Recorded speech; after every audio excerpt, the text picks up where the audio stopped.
Thank you everyone for joining us on Bloodhound Pix. My name is Craig. I'm Kyle. And this is Josh. And this week is going to be my picks, which are 2007's Frontiers, which is the part of the new French Extremity, and then 1979's Prophecy, not to be confused with The Prophecy with Christopher Walken, but instead the Mutated Bear movie, which I think they're both available on Tubi or Amazon or several other places if you want to watch them after listening to this, or if you have watched them, of course, feel free to comment about your opinions. So first off, we're going to start with 2007 Frontiers. And Frontiers itself, the synopsis, I'll give you a quick one, is about a group of youthful Arabic urbanites who commit a robbery during a riot that's going on because a very right-winged conservative member of the French government that's all we're really given. That there's riots going on because some far-right conservative leader has been elected to France, and obviously during 2007 and that whole kind of period, there was a lot of Islamophobia and a lot of horrible things going on in terms of that. And so they commit a robbery, and one of them is shot, happens to be Yasmina's brother. Yasmina is ultimately, I guess, our final girl who finds out she's 3 months pregnant, and part of this whole robbery may be connected to them trying to get an abortion. But then her dying brother says that he wants her to keep it. And the rest of them all go on the run because they're all going to Holland to kind of wait out the police, I guess, is what we're left with. And they come across an inn that is filled, I guess, with neo-Nazis that then they're subjected in new French Extremity fashion, torture, and lots of bloodshed and all of that, which other movies in that, there's High Tension, Martyrs, which is probably the biggest one in terms of being seen as this transcendence thing, and Inside and many others. New French Extremity there is going to be that talk where they talk about it like a torture porn, which were kind of being made during the same time in the United States. But the difference being is that there's kind of always there's a little bit more theme to it, I guess is what they'll normally say with stuff like that. So this is the first time I watched it, and both Kyle and Josh as well. So it's interesting for us to be talking about this as first-time viewers, but I was kind of always interested in it for a long time because of the Islamophobia aspect, and thought it'd be this very unique approach to handling this thing. And before I go on deeper, I guess I'd like to hear Kyle and Josh's interpretation, or what they thought about this first viewing. So whichever one of you wants to go first. It was, I feel like the movie got better as it went along. But it's interesting that the focus, or the reason you wanted to see it, was the Islamophobia, because it didn't seem like it was that prominent. I totally didn't get that all four were supposed to be Arabic, now that you mention it. Like, I got the one kid because he was talking about the kid who pretended he has a girlfriend and then he's like doesn't want to eat pork. But the other two guys, I didn't really get. It makes sense now. They never said anything, and I didn't really think about it. But yeah, I think it got better as it went along, because it's not poorly made or anything, but I just kind of hate the editing style. Like, it starts with that MTV flashy, it's just cutting super fast, and they're running and the camera's shaking, and you're like, all right, I get it. It's like the cops are coming. It's an action sequence. It's a little bit much, you can slow down with this shit. But it took so fucking long before it became horror too, which is fine, but it's a good example of pulling that switch, because it starts as kind of this crime thriller thing, and she's pregnant and is broken up with her boyfriend, but they're still doing this crime together, and there's all that shit going on, and then the other guys go to the inn, and it must be 20 to 30 minutes at least before it really takes the hard turn. Yeah, and goes into that cannibal neo-Nazi family territory. So yeah, when you were talking, it kind of feels like somebody from a foreign country, like, I want to make an American movie, and so they throw in neo-Nazis, they throw in, there's a lot, it basically ditches the whole Islamophobia part, and just becomes like a Hills Have Eyes, Texas Chainsaw, but with neo-Nazis. Well, thing. And then even the way it's shot, it's like, there's a lot of gunfire, and it just feels like somebody would be like, I want to make an American action movie, or, especially at the end. But yeah, I was going to say, it reminded me of Reservoir Dogs too. Like, they were like, this is kind of a Reservoir Dogs beginning, and then they go to this place with the Hills Have Eyes, Texas Chainsaw family, and there's neo-Nazis, and then there's like fucking 3 climaxes, which we'll talk about. I'll give it to Josh. So I guess in my view, when I think of the French Extremity, that was obviously big around that time. The ones that stick out are High Tension, Inside, Martyrs, right? And all of those films are worlds better than this one. It's funny, Craig, you say that it seems like Xavier Gens was trying to make what he, I guess, thought to be an American film, and I don't necessarily think that's wrong, but I also felt like he was trying to make a French Extremity movement film too, whereas the ones that I just mentioned, I don't know that was like a conscious effort, like, they were just making one. Right. So, the one thing that I thought was extremely telling of that statement is in that, Gens was trying to make the most extreme movie he could, was the part where when we get the old guy, the like dad Nazi cannibal guy, and he proceeds to cut the kid's Achilles tendons, and then less than a minute later he shoots him in the head. And it's like, well, what the fuck did you even bother doing that for? It's like, look how fucking extreme I can get. It was so stupid that it was hilarious, because it's like, again, why did you even bother with the Achilles thing? You just fucking killed him less than a minute later.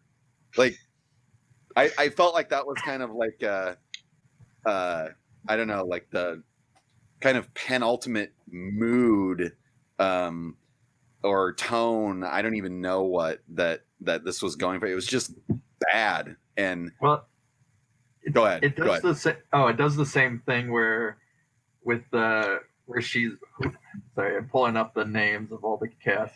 I don't remember any of their names. Is it Goats, who's like the strong one, where she acts as him, and then if that's not enough, then pushes him onto a circular saw. That was the best part. that probably was the best part, actually. That was pretty amazing.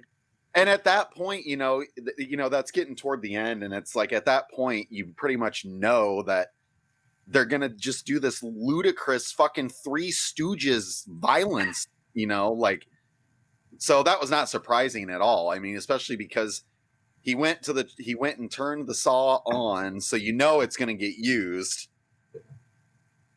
Well, and then she acts like, or then he doesn't suspect that she has the axe, even though he's the one that threw it over there. And right, I don't know, that it just, there were certain parts of the movie that I would agree that it just didn't. It felt like they were just doing it to do it. Like obviously, there's the part where there's the captured. Again, I have to pull up all the names. Got to get the names right. Yeah, it's the one who's on the cover, Ava, who's been basically a child prisoner of theirs for. Yeah, she's an adult now, but she's been this child prisoner and obviously they need the whole sequence of her being almost like this in doll type clothing that many of those movies seem to have. I don't know why, but that's the big thing. And then she is childlike, so it's almost. I feel like we talked about this in a recent episode, where it's almost like they're just checking boxes of being like, okay, well, we need this, we need cannibals, we need neo-Nazis, we need. I mean, those are good boxes to check. Yeah. No. Definitely. Yeah. I felt the same way about the ending, though. Like, because when she throws him on the saw, I'm like, all right, and I see there's like 20 minutes left, and I'm like, what do we got to do for 20 minutes? Oh, then, I felt the exact same way. Yeah, and then the other guy comes, so like, all right, so she kills that guy. Then she gets the keys from the doll girl, and she's going towards the car, and I'm like, all right, we're good. We're done with this, right? No, there's 15 minutes left, so there's an explosion and a shootout, and you were just like, that, especially, I was like, that could have been the end of the movie, and it would have been fine. Yeah. And even added all this stuff. And then there was a little tiny bit at the end when she's driving off and there's like a police checkpoint or something where she surrenders or whatever. And I'm like, that was totally unneeded as well. And she's doing that, which I get. It's probably truthful if you were going through that situation. But that shaking thing that she's doing. Oh, yeah. It's a little extreme. If it made me uncomfortable or something, but just something didn't feel right. Because it's like the whole time. If you decide based on us talking about this to watch it, she shakes a lot, and they have tons of scenes of her just like doing this convulsed shaking thing, walking around.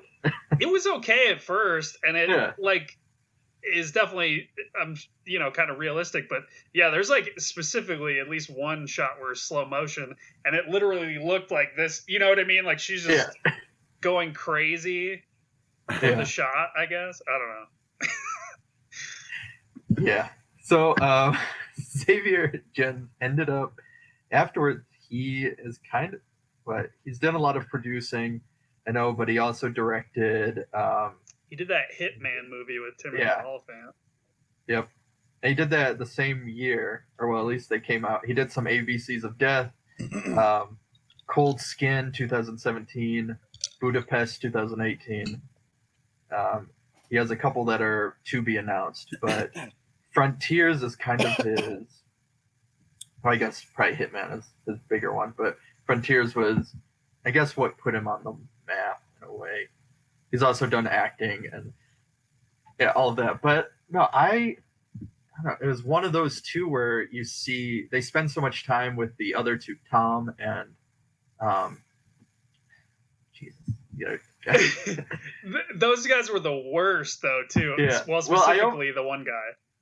Yeah, I almost wanted it to be about. I don't know. I wanted to see some of them last a little bit longer. It kind of does one of those things where it takes out.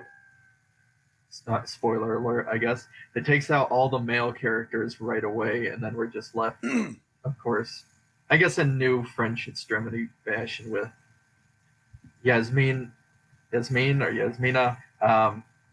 being tormented both physically, mentally, emotionally the whole time. And somehow it goes through, there's so many scenes. It feels kind of repetitious where it's like, how many scenes can you do where they're pointing a gun at her and about ready to fire? And then a second it happens, like I feel 4 or 5 times where they're about to shoot her, that something happens and she gets away. And, even though they want to take her baby. Yeah, you can kind of only have 1 or 2 showdowns before these neo-Nazi cannibals kind of lose their short tempers. Yeah. And so when it first kind of starts out, Tom, the 2 men that are not Alex and Esmina, they go first as she's taking her brother to the hospital when he dies and tells her to keep the baby. And these 2 men arrive at the end first, and then the women just like jump right on them and are trying to seduce them. I don't know. It was another one of those things where it feels awkward. I don't know, in some way. It's surprisingly sudden considering it took us like 20 to 30 minutes to get to that point, and you could have had this set up way quicker to like, all right, they committed a crime and they're going to hide out. Yeah. And then I don't know. But I might hear more of what Josh has to say on it, but I don't know. Watching it doesn't really have the themes because, I will say with Martyrs, that thing, it is very much about transcendence. I just finished Inside, which I've watched before, but I rewatched it recently. I tried to watch a bunch of these type of films for this episode. The one I actually really wanted to do, but we'll talk about it in another episode, are Calvaire, which I know Kyle has seen, and I love. So I've been inspired by a lot of these movies, and I think they're great, and they have a lot of great themes.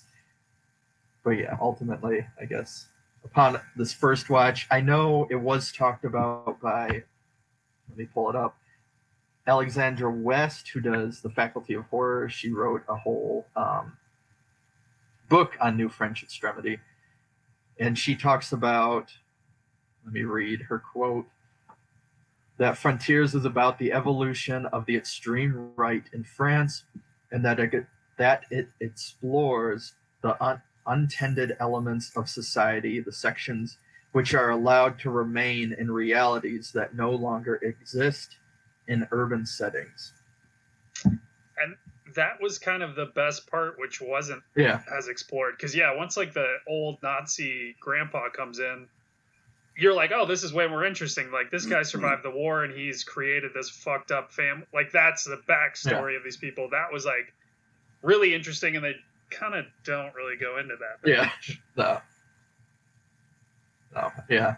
That's, I guess, what Kyle said is kind of my final sentiments on the movie, is that, I don't know, it's really interesting to think about, and probably the themes are there. There's a lot of potential, but it just falls to the wayside to become like a Hills Have Eyes, Texas Chainsaw, whichever. Just pick one. Wrong Turn. Something about cannibals killing young people. You have anything, Josh? I guess the one thing I did just think of is it does the thing that where it doesn't have likable characters, and it fails because of that. Even the girl, is kind of douchey, and the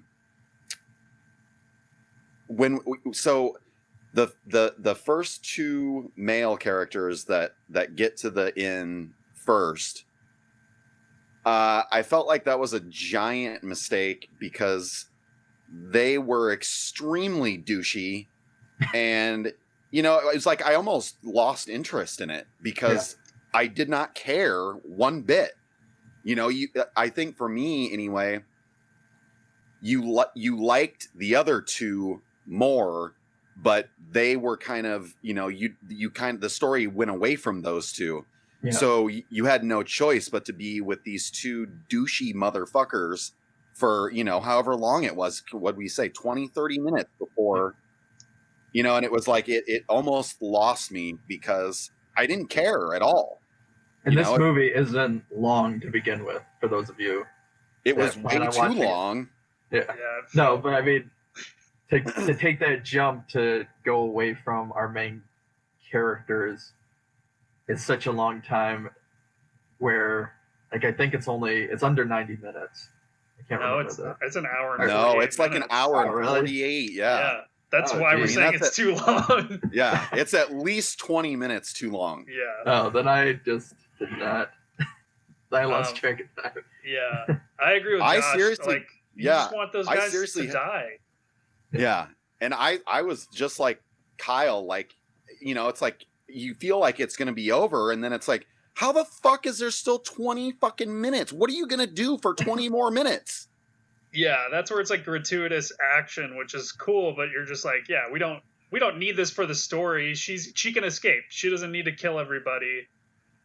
Well, and speaking of like that last bit of like when she's the last one and they have that just ridiculous shootout where those two chicks are just basically just blasting the ever-loving shit out of that fucking building. And all they're doing is shooting the fucking building like non-stop. And it's like, I get it. Okay? You want to blow shit up. Great. This movie should be fucking over. And then, of course, we forgot to mention, they add in cannibal children as well. That's another of the checklist thing that is brought in. Yeah, it seems like they could have slashed a bunch to really minimalize it, and it would have maybe worked. Yeah, you better. never really need those kids. Yeah. And that was like a weird thing because that one, the more timid of the pair that goes to the inn first has a camcorder for no reason. Yeah. And he's just like filming out the window. And it's all building up to that like a little scene where he's in this underground place where they've put these cannibal children and he, you know, so they can have like night vision shot of them running around. And I was like, okay, that whole, just get rid of it. We didn't need that. Well, that's why I think even if they made him a little bit more, like you wouldn't even need to make him a protagonist, but I felt like when I was going in, I thought they would incorporate the fact that he talks about being Muslim for that little bit. I thought, oh, that'd be really interesting because there is, I can't really think of, besides maybe a girl who walks home alone at night, there isn't really a horror film where you're touching on that subject matter. And that's like the smallest bit, is that they get upset because he says, I don't eat pork. And then it's just dropped. Again, I'm repeating myself, but it's dropped. I felt like if they made him, and again, we've talked about this before, in terms of likability, they don't have to be the nicest people, or they don't have to be kind, but you have to be able to empathize, or you have to, they have to be compelling in a way. I mean, you have to care. Yeah. I mean, they bring. I don't care if they're not likable, but it was, it was almost like just intentionally making these two as douchey as possible. I mean, obviously, the one kid that you were just talking about isn't as bad. Yeah. But it was just it lost me. I almost had to shut it off because it was like, what is the point of this? I don't give a shit about any of this stuff. And it did just remind me that I thought the best part of the part of the film that worked was when those two douchey male characters were trying to like get away and they get stuck crawling through that fucking whatever the hell that underground thing was. That made me cringe. Yeah. That was easily the best part of the film. And it's like, it was like a throwaway moment too. Yeah. It's like, dude, you don't even realize, I don't think, that how, like, that's effective. None of the other shit you're doing is effective. Well, that's what some of the review stuff and things that I talked about is they cite movies like The Descent, of course, Texas Chainsaw Massacre, a bunch of others. And yeah, a lot of the reviews are kind of like, he's not trying to make it his own. He's rather trying to just up the ante of these films that have already, came before, I guess, is kind of the consensus, I guess, from Rotten Tomatoes type of thing that is said. But no, I mean, it makes sense, and also, like, that just reminds me of that ending, or near the end, with the. I mean, he had to have been trying to set the world record for the most fucking bullet squibs ever, you know, and for what? You know, it was literally, there was no reason for it. So. Yeah. It feels like that's just a metaphor for what was wrong with the rest of the whole film, like you guys are saying. Yeah. Just a bunch of unnecessary shit when he could have just focused a little bit more on some specifics. Yeah, which I think, you know, it would have made it more watchable, I guess.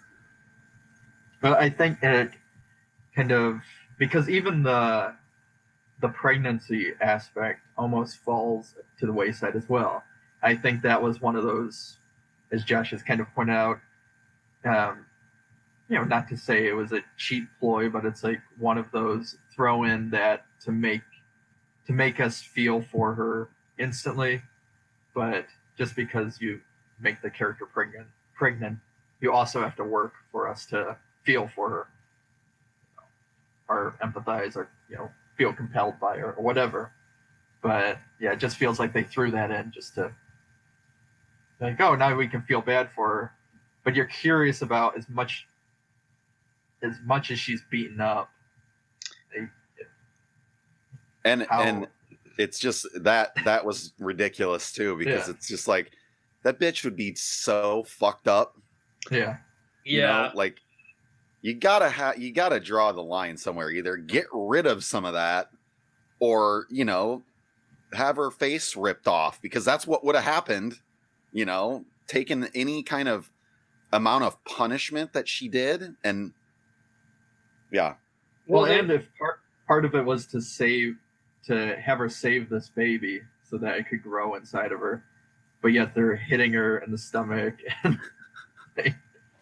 Well, even more than that, like, the old man says she's not pure or whatever because she's Islamic, and they're trying to recreate the master race, but she was already pregnant by the other Arabic guy, so it's right, and it's just like, like a baby you don't want.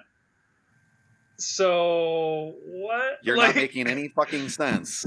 Yeah, that's where I was confused. Like, I get it, but I was like, but you wouldn't want that child. I don't know. Because he pretty much says in it that, well, I don't know. I'm paraphrasing, but it's something like, well, we'll take what we can get.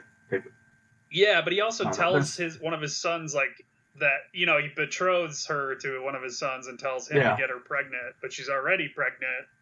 Yeah. But even if he got her pregnant, it would still be like a mixed child. I don't know.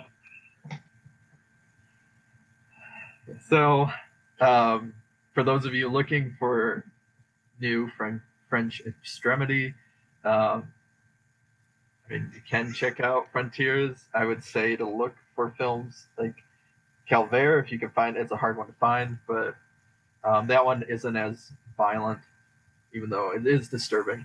But Martyrs, Inside, I don't even know as much as, I don't think I'd recommend High Tension anymore.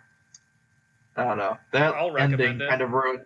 There we go. Yeah, I can recommend it for you, Craig. Yeah. No, just that ending of High Tension it kind of ruined it for me.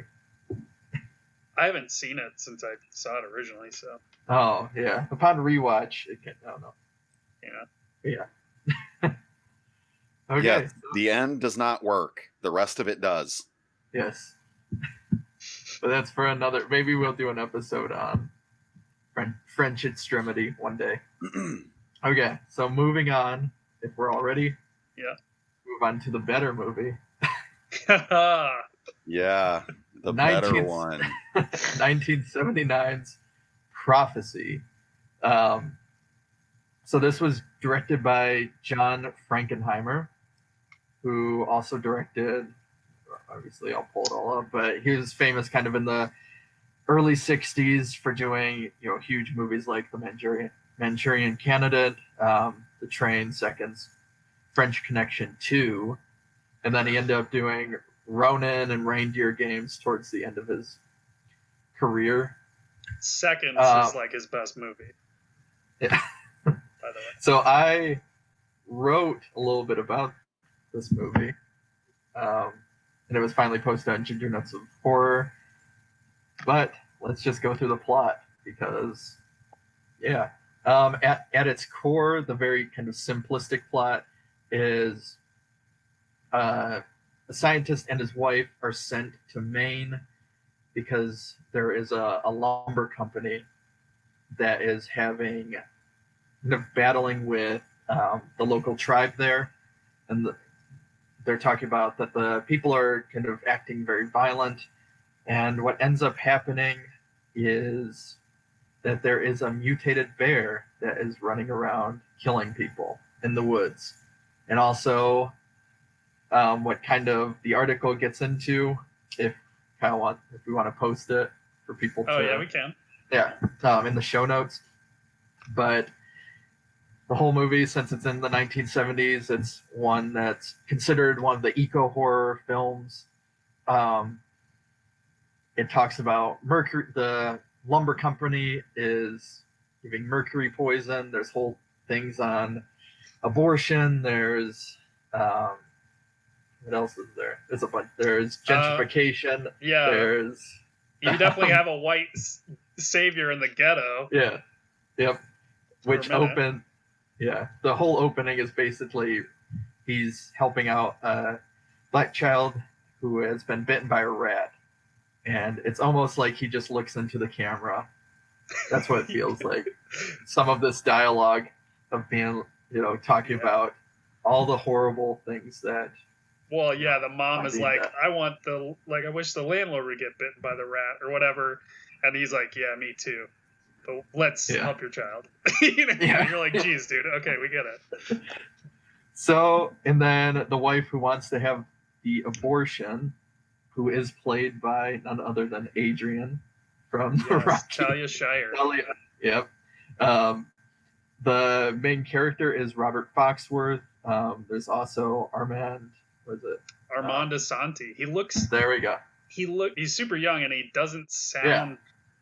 I don't know, quite like himself. Yeah. But yeah, it actually boasts kind of a decent sized cast. Dude. The crew. Richard Dysart, from The Thing. I can't remember his character in The Thing. Yeah. Who gets his arms chopped off. Yeah, he's in it. David Seltzer, who wrote the screenplay for The Omen. This was kind of one of his follow-ups. So I mean, it's one of those that it boasts a great casting crew, but it just kind of is there. And before we get into it more, I will hand it over to Kyle and Josh, because I think this is your first times watching it. This is my second. So. Yeah, this is the first time in. Talia Shire was the best part. I think. And there wasn't enough for her to do. Yeah, she did good with what she had. Yeah, she should have just made her the main character or something. Yeah. That's what I thought too. For her, it was basically she wanted to have the abortion because he's not ready to have kids, or they're just not. Well, he's kind of, and then she's then worried the whole time because she ate fish that might have mercury in it. That was the best part. And that's Well, she wanted the kid. She was like trying to feel him out and talk him into it. Yeah, but that scene when he figures out how polluted everything is. So basically, there's this dispute with the Native Americans and this company. This lumber company, they run like a paper mill, and he finds out that they're polluting the water, and he's finding all these weird mutated creatures or whatever, and eventually that leads to the mutated bear. But yeah, when he finds out like what's in the water and what it can do, and he's telling her, and we know she's pregnant, he doesn't, and she's just like freaking out, was like the best scene probably. But yeah, I think Robert Foxworth. Yeah. He's not a bad actor. He's just not compelling. So that's like probably the biggest strike where you're like, all right, I don't know who thought you were going to carry this movie, but you ain't gonna do it. He's kind of there to be what do they call it? The audience, to just uncover what is going on, and that's like be a blank slate basically. It feels like he's blank, all right. And yeah, I mean, it's full of fucking great ideas and great themes. Yeah, they just needed to be buried a little bit more. There needed to be. I think this is ripe for a remake, especially now. Yeah. Like, this could be a really great movie, but and we'll get into the effects and stuff, which are just fucking ludicrous. Also, yeah, it's like, it just. And speaking of the effects in it, it just goes from bad to worse somehow. And it's like, guy, you need to quit fucking showing that thing because, good Lord. There's a thing, like, I think other than Dr. Moreau, which is obviously a terrible movie, I don't know that Frankenheimer, that I know of, he did a lot of action. He didn't do a lot of horror. And it really shows with these effects where you're like, you don't know how to light this because it looks like a fucking guy in a suit, or it looks like rubber. It looks terrible. Yeah. And you're holding on these shots way too long, and we're just going like, wow, that looks like shit. And Robert Foxworth over here also is rubbery, and you're just going like, okay. Yes. So, Josh, what were your thoughts, I guess? I mean, it was fine. It just, honestly, you kind of took the words out of my mouth by saying it's just there. It's like, it was one of those things where I know it was made in 79. So, 41 fucking years ago. But, what I kept being reminded of, I think, for some stupid reason, was like more recent shit you would find like on the Sci-Fi Network. Yeah. And I see that. You know what I mean? I'm not sure why, because there's crap and then there's prophecy. But yeah. it was funny to me that how fucking serious everything was in it. And it's like, I think this would be a little better if you weren't so fucking straight-laced. Yeah. And, then you think about this sci-fi shit, and it's like, none of the creature stuff, that fucking piece of shit produces takes anything seriously. And, it's kind of like, well, yeah, how could you, especially now, 40 years later, it's, it's just, I realized that in 1979 there wasn't, a plethora comedy. And there wasn't a plethora of, mutated creature films. So it makes sense that it's 100% straight laced, but it was unintentionally funny in that, that's not even including how fucking ludicrous that guy in that suit looked. But it's just like every time it was just like, oh my God, stop showing that. That's fucking hilarious. So this was kind of the tail end for those of you that are interested. The EPA kind of was really in 1970 was really going forward, and you had all of these movies then that there's nature run amok or eco horror or however you want to call it, where is basically there was a film called Grizzly, Day of the Animals, all across the board of different type of animal related movies that then would connect to humans are awful and we're destroying the environment and we're creating these savage creatures, which is obviously true. And I'm surprised there's not, as Kyle said, a plethora of them coming out now, especially with all that's going on. But this was the tail end, and I guess for comparison, it came out. So in 1979, it came out right at the same time as Alien. You also have Phantasm. You have there's the 1979 Dracula. There's Werner Herzog's Nosferatu, the vampire. A plethora of other like amazing Amityville horror. A plethora of horror iconic films that came out in 79. And this made its money back, but again, it was like Alien came out and just destroyed any other creature movie. Well, yeah, and I mean, anytime you're going up against, everything you just mentioned, you're not gonna win. And I mean, there was just all of those films are just so much better. Yeah. And it's just like, it's not gonna work. Prophecy, I'm sorry. Oh, The Brood. I forgot to mention. I don't know why I forgot that one. There we go. How could you forget the Brood, Craig? What the I hell's know. happening? Yeah. But there is an amazing. It is when it came out, because of the ratings thing. It is, I guess, technically it was rated PG or PG-13, which it's surprisingly pretty violent for a film. Yeah, like that. But it's definitely PG. It was before PG-13, but yeah, you're gonna get into, like, I read your article and obviously read about the film of like that they cut some more violent stuff too, right? Yeah. But there is an amazing sleeping bag kill. Again, this kind of goes with what Josh was talking about of how dude, I forgot so all about that, and especially that. I don't know.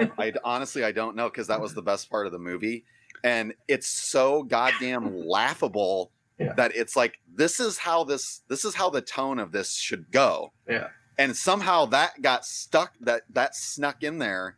This motherfucker literally explodes. So it's a why can't I losing? It's a father and child going on hiking in the woods, basically, and they're attacked in the middle of the night. And the child, well, it's not. It's more like a teenager. Gets scared by the animal, is in their sleeping bag, and then starts to try and hop away. The creature hits them. They go flipping into a rock, and then the sleeping bag, you just can watch it explode. I think there's a GIF of it somewhere online if you just want to watch that scene. But and the fact that the bear punches the fucking kid, not like tries to claw the kid or bite the kid. It fucking punched the kid. Yeah, it's the best part, but it's just so tonally wrong. I think the opposite of Josh. I'm like, this movie is not trying to be this at all. This is so cheesily directed. This doesn't belong in this movie at all. No. Well, and I know Frankenheimer, he was on, when interviewed about it, I know he kind of blames that he was suffering from alcoholism at the time, and that the script, and I think David Seltzer even kind of disowns the movie. So it's one of those things that the script I haven't found it, was supposed to be amazing, which a lot of people always say anytime a movie. Yeah. So who knows? It could have been the script was flawed too. But, the script was supposed to be great, and it was just that because of his alcoholism, Frankenheimer kind of just dropped the ball. Is what he admits to, I guess. But I don't know how much you could save the movie in certain aspects of it. I mean, I think he's just not the best choice of director in general. Yeah. It's not really his bag. That, and as Kyle already mentioned, like, once it gets toward the end and we start getting the actual shots of the creature, and it's just again, it's like, you don't know how to light this. You don't. Why are you holding on it for so long? You have to know this looks bad, and it's just like, if it was Ridley Scott, I'm sure that wouldn't have been the case. And I don't know. For me, I'll give it that there is something, and Kyle kind of mentioned this. There is something about it that I don't know. It's one of those where there's like a golden nugget or within it, with all the crap that happens in that movie, where you're just you're almost rooting for the movie, because like, man, in somebody else, as they were kind of mentioning, in somebody else's hands, this could have probably, like, I agree that this could have been pretty good, or at least be more of a fan favorite than this kind of now silly cult movie because of the exploding sleeping bag. But there's a lot of potential. I think it could be a great movie in someone else's hands. Yeah. If you gave this idea to David Cronenberg, this could have been fucking awesome. And it's also like it could have been more. I think it almost has a little bit too many ideas too. Like it could have just focused on the pregnancy, or it could have just focused on the effect of the pollution on the Native American. It could have kind of taken one of a couple paths and been a little more dialed in. Yeah.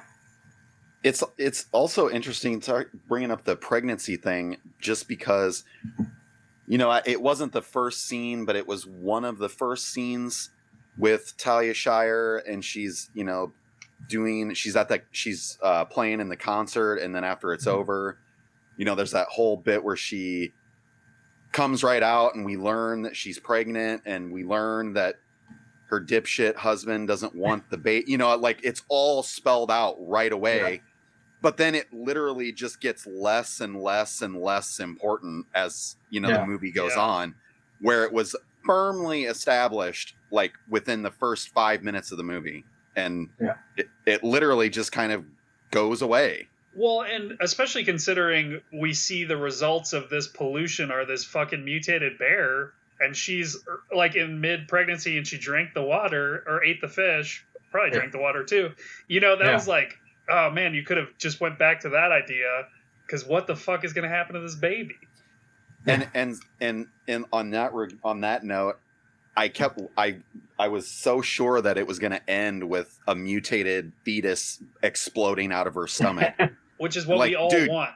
Yeah, you fucking seriously, you don't know how to do horror, man.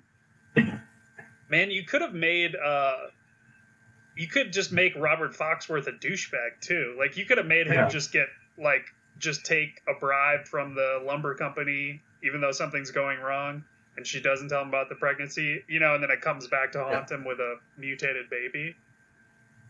That would have been good. Yeah. I mean, that's better. But I don't know. It ends up being kind of it's definitely a white savior film. Yeah.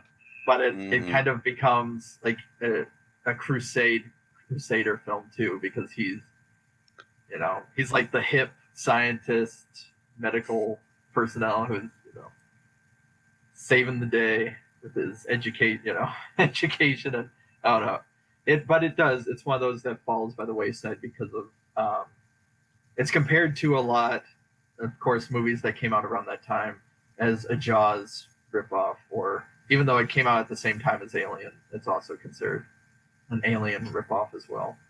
But which is I don't really buy that. Yeah, I don't either. But hey, so are we done talking about prophecy?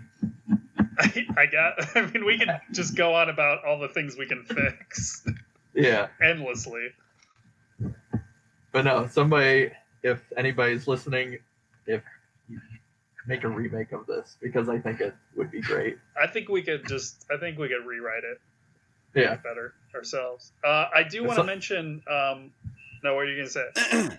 No, if somebody's listening too and wants a script rewritten, you can also call us, because we'd love to rewrite a script for Prophecy. Yeah, we're in. Frontiers, not so much. Yeah. Now, I was going to say, one of the Native American lady, well, I think she's kind of the main, she's like Armando Santi's girlfriend. I was watching the movie and I was like, where do I know this woman from? And she's in Ernest Goes to Camp. Okay. That was my favorite part of watching this whole movie. I was like, oh yes, it's a lady from an Ernest movie. She couldn't save the film. Yeah. And you kind of, sometimes if you pay attention on our social media page, Kyle will make Photoshops occasionally of Ernest and horror movies. So you should do an Ernest Goes to Camp Prophecy edition if you're up for it. Well, now I'm doing it. Yeah. I think I need to do more. There's some really good ones out there already, but I did the Ernest Alien versus Predator versus Ernest, which still, that would be a great movie.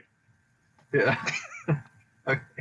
Well, If you enjoyed the movies, if not, please feel free to, of course, comment, tell us what you thought, or if you decide to watch these based on our recommendations or lack thereof, tell us about it. But again, I think both of these are pretty easy to find online if you don't want to pay for them. Frontiers I bought, but it was one of those things. It's on Tubi. It's on Tubi, yeah.